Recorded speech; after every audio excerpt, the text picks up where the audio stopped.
Hey there guys, how's it going? This is Mike coming back at you with another video on discrete mathematics. In this video we're going to wrap up chapter 2. I just wanted to give you some quick notes on arguments with quantified statements. And the big rule that we're going to talk about in this video is called the rule of universal instantiation.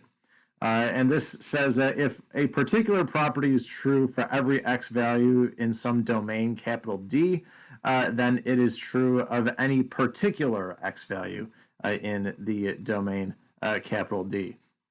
We encounter this very often in mathematics, where we say that for all whole numbers, some property holds, or for all real numbers in a given set, this particular property holds. So what the rule of universal instantiation lets you do is it lets you pick any x value in that set and say, okay, by this rule, this property is true for this one particular x value which I chose because this x value is from that set, and we know that for all guys in the set, this property holds. This rule is the basis behind the three following arguments here. The first one should look very familiar. Universal modus ponens and universal modus tollens. For all x in D, if P of x, then Q of x. So we know that that's true.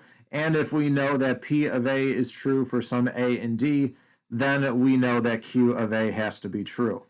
That's modus ponens. Modus tollens, suppose we know that for all x in D, P of x implies Q of x, and also suppose we know that not Q of A is true for some A in D, then we know that not P of A is true. And the third one, transitivity, it just feels right, just kind of seems like it makes sense.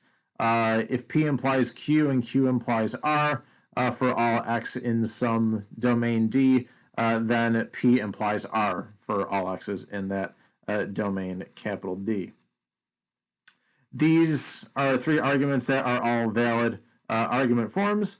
The validity of argument forms with quantifiers works the same way as with argument forms without quantifiers. In order for the argument form to be valid, the truth of all premises must imply the truth of the conclusion. Now, we're not really going to be doing truth tables with these because we don't do truth tables with logical because we don't do logic tables or truth tables with quantified statements, but just so you know, it works the same way. And we have the same kind of errors that are made in arguments with quantifiers as well as the ones without quantifiers, and they should look pretty familiar. The converse error, if you know that P implies Q for all x and D, and you know that Q of A is true for some A value in D, then people will mistakenly conclude that P of A has to be true. That's not necessarily the case, and similarly for the inverse on the error. We may know that for all x values in some domain that P implies Q, and we may know that not P is true for some A value in D, and people will mistakenly assume then that not Q of A has to be true. Those are two fallacies that people tend to make in everyday conversation. Inverse and converse errors, as we just said, are often made. However, the argument form would be valid if the first premise listed, the major premise, as it's known, was a biconditional instead of a simple conditional. If it is a biconditional, then these inverse and converse errors are no longer a thing, and those things would actually be true. So this is just a nice short wrap-up of Chapter 2, just talking a little bit about arguments with quantified statements. In the next video, we will begin Chapter 3, and we're going to get into methods of proof. We're going to kick it off with direct proof and counter examples. If you have any questions or comments, be sure to drop them in the comment section below.